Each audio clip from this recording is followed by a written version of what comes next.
Have you ever felt overwhelmed with the expectations of being a teacher? Well, I have 5 impactful skills that will help you from getting to that place. Now, before we jump into those skills, what I want you to do is I want you to grab something to take notes and your favorite mug with your tea in it, because we're going to spill some tea about how to get through ECE. All right, so today I got one of my favorite mugs. As a matter of fact, I probably think that I have a lot of favorite mugs. So, but this is one of them, and I think it's befitting for what we're going to talk about today because, as you can see, it has heels on it, and I believe that it's a skill for women to walk in heels, right? So, give us our credit. So, and this also has one of my favorite teas in it. It is peach ginger black tea. Go grab your favorite tea. Let's get started.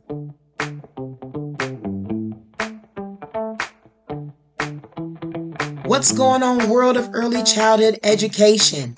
I'm Jasmine Cheese, and you're listening to Tea and Early Childhood Education, also known as Tea and ECE. I remember a time in my career that I got to a place of being so overwhelmed.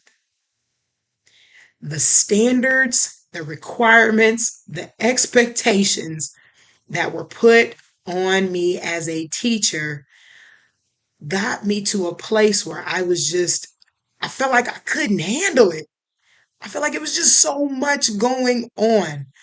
There was requirements from administrators, there was requirements from children, there was requirements from parents, and then I gotta work with somebody else in my classroom, so there's requirements from coworkers. It was just so much. And I realized that there were some essential skills that I could learn to better help me navigate throughout my day. So I remember this one time, man, it was during the time that I was getting my CDA. And those who have gone through that program, you know that that takes some time, right, to get your CDA, your credential. And it takes effort. It takes for you to go through training and different things like that. And so at the same time, I was also the lead teacher of a pre-K classroom. And I was doing lesson plans. And at that time, the place that I was working at, it was a new pre-K classroom.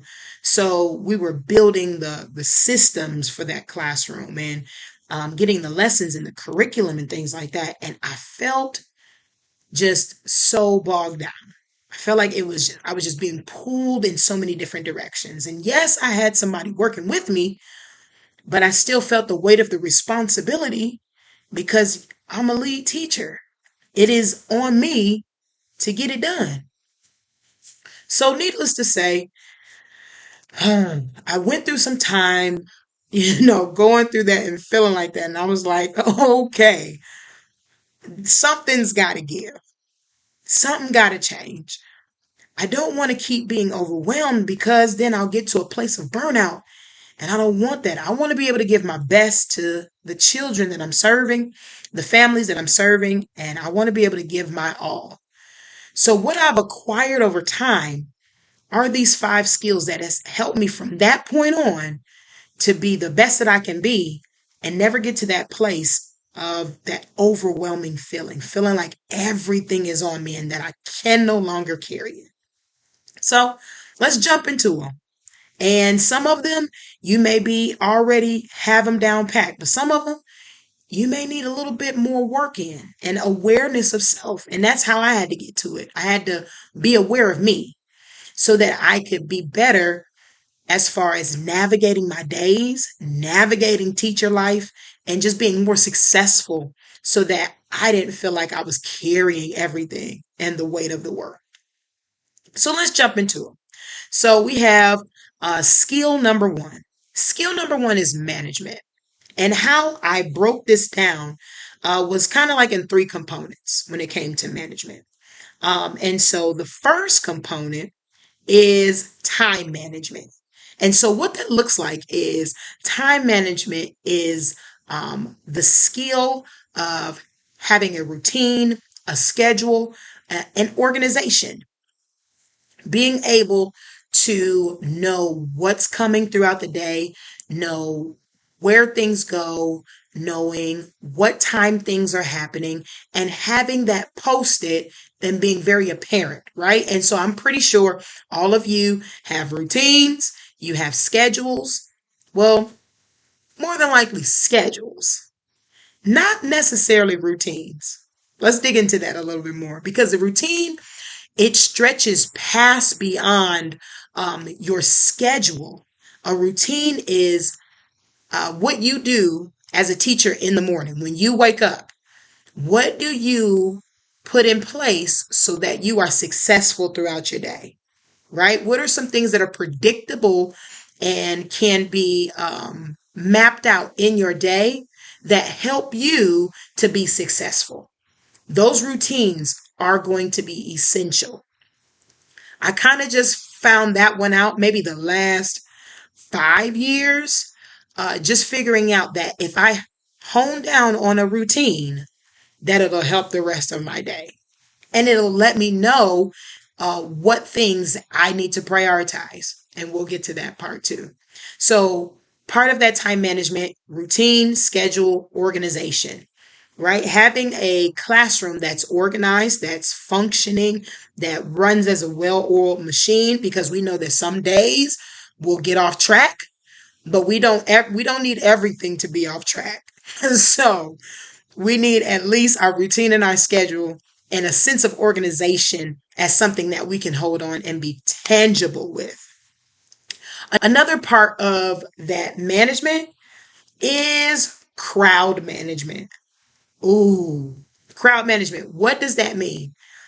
Essentially, that's just your classroom management. How do you manage transitions?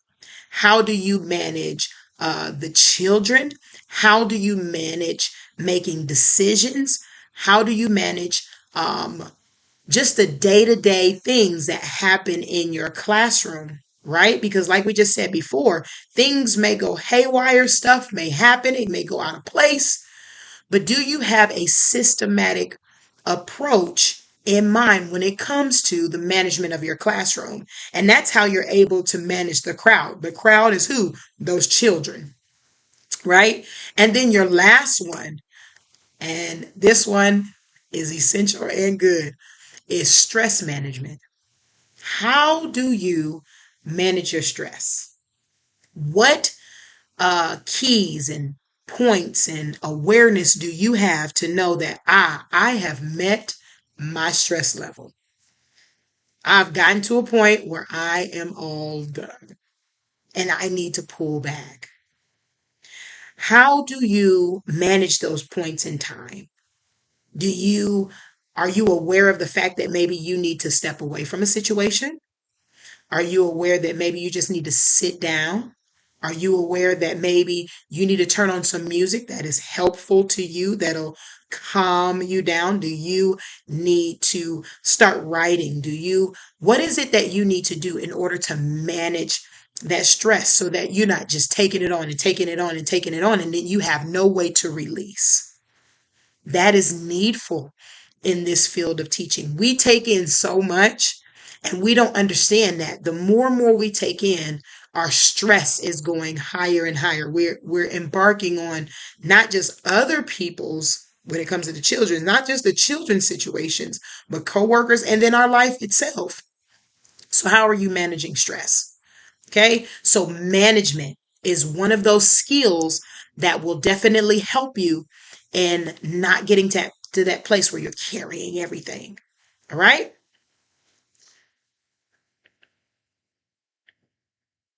Next skill, leadership. Right. Let's take some time to evaluate leadership. And so, what are we talking about when we're looking at what leadership is about? Being a model. Okay. You, as an educator, as an early childhood educator in particular, models are important for the children. Why? Because they mock and they do what they see. And at that time, when we're working with these young minds, these little minds, it is important that we make sure that we display what it is that we want them to be able to take in and be able to work with themselves.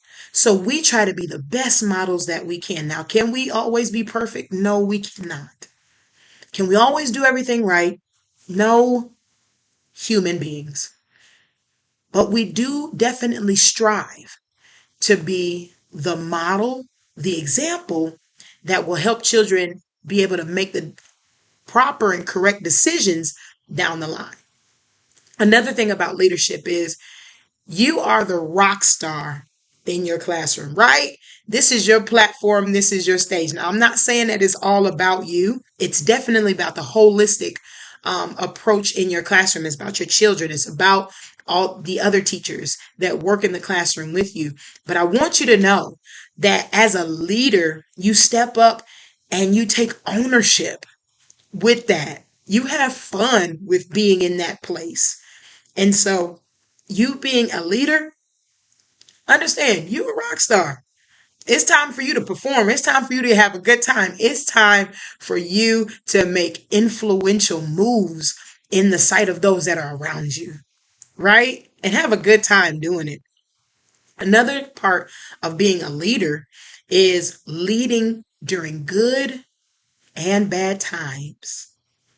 Oh, it's not always to say that everything is going to go right. It's not always to say that in your personal life, everything's going to be A1. I will be the first to say it's not always going to go that way. There's going to be some days where you struggle and you have hard situations or things that go on in life. But being a leader is being able to step into the situation. And no matter if it's a good day or a bad day, I'm still on. And that's becoming, let's go back to that, being self aware, knowing what it takes in order for you to be your best self when is needed, right? That's leadership. One of the next skills that I find to be essential and definitely helps in not having that overwhelming feeling in the classroom, excuse me, is customer service. Customer service. I know it's kind of hard to correlate customer service and education, but check this out. Developing a skill of customer service is essential. It is important. This is why.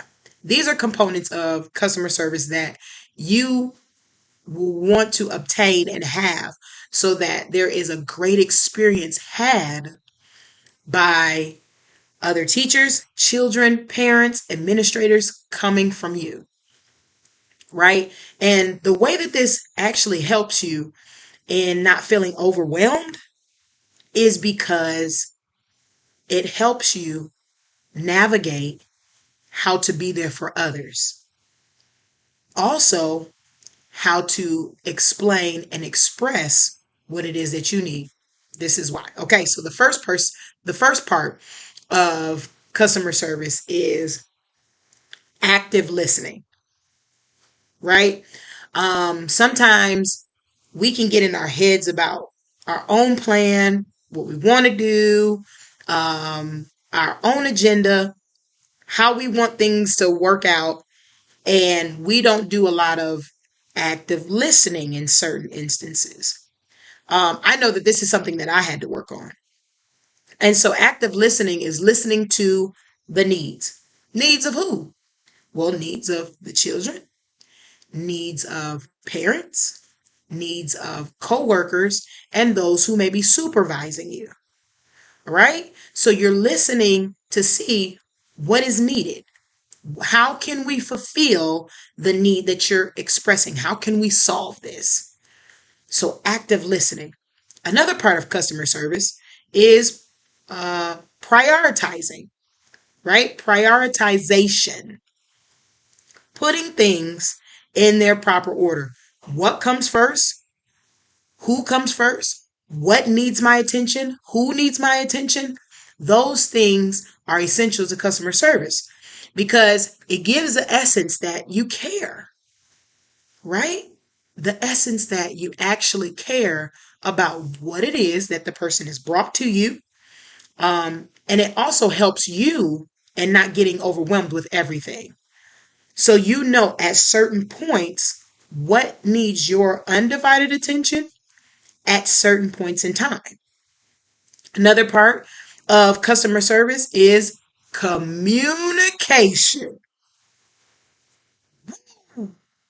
What a skill right there. Communication. And so, what we mean by communication is being able to express clear expectations.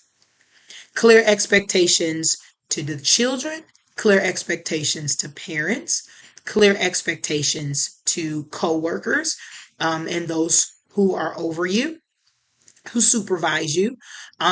Clear expectations.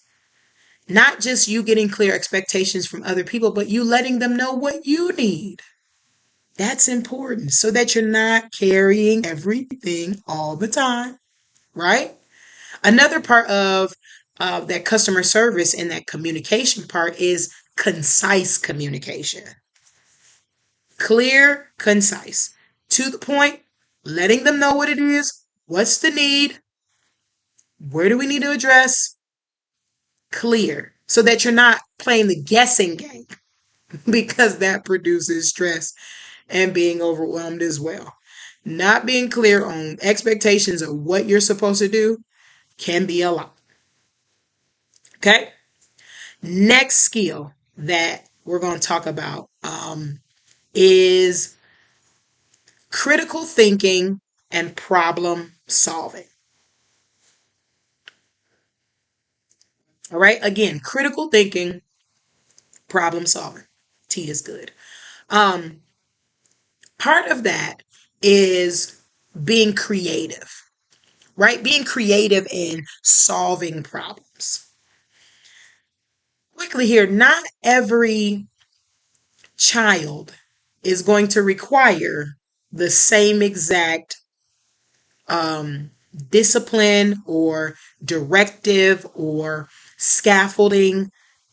They all are individuals, right? There's some fundamentals that we know about children, and there's things that we can definitely lay the groundwork for. But we have to understand we got to be creative in dealing with some of these situations, right? I learned to be creative, and the other one is flexible. I learned to be creative and flexible when dealing with and working with parents, right? Because not all are the same.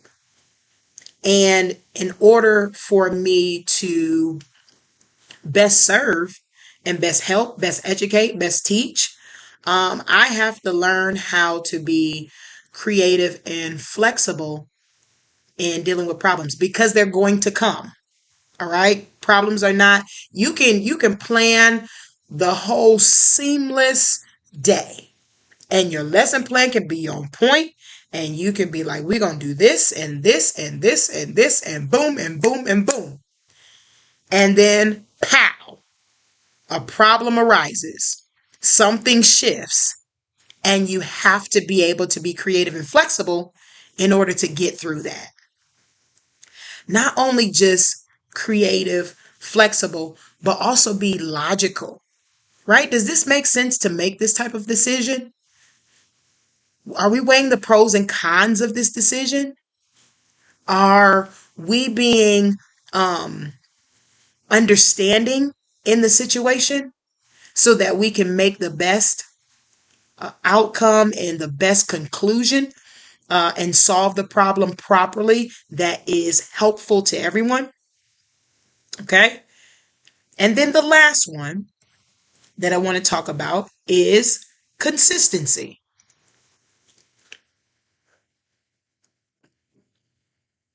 Consistency deals with being a constant, being reliable.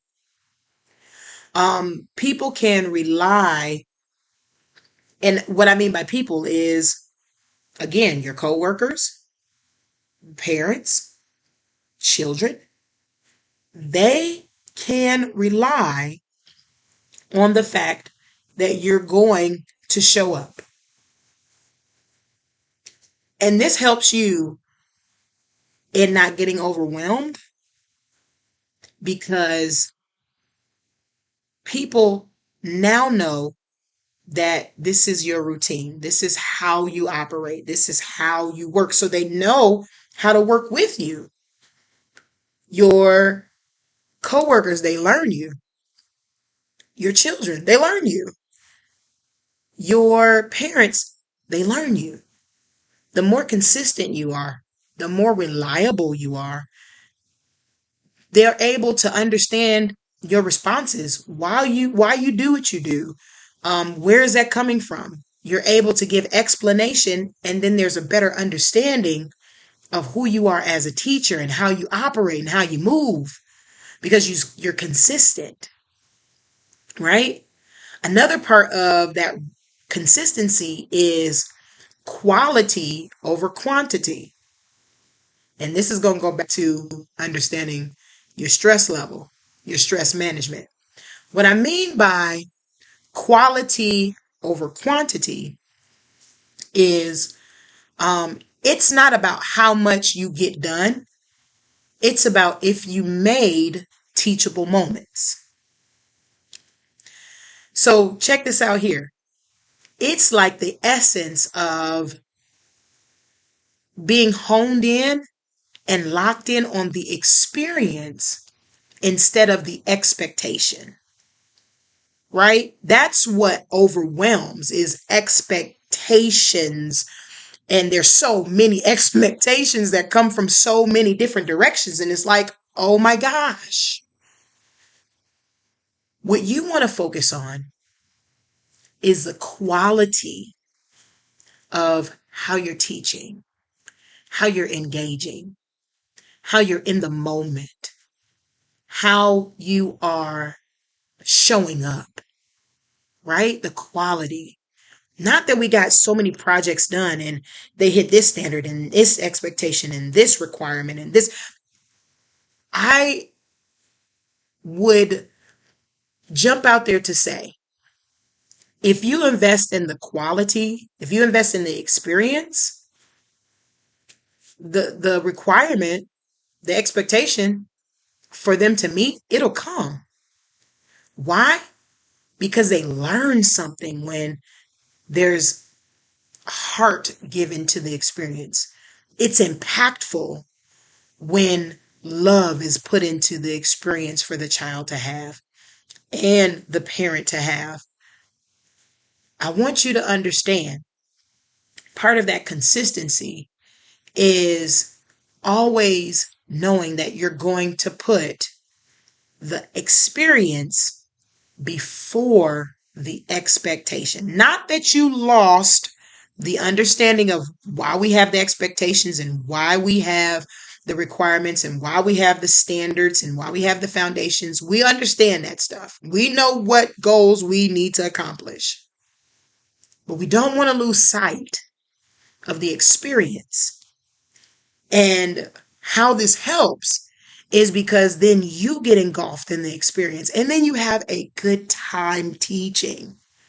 You have a good time spending time. You have a great time talking to parents and talking to coworkers and coming up with ideas. You have a good time doing that. And when you have that sense of belonging, that feeds into your well-being. So then you don't feel like you're carrying everything.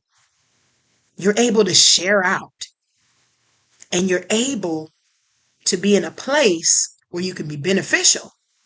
Because when you're overwhelmed, you don't want to hear anything else. You don't want nothing else to be added to your plate.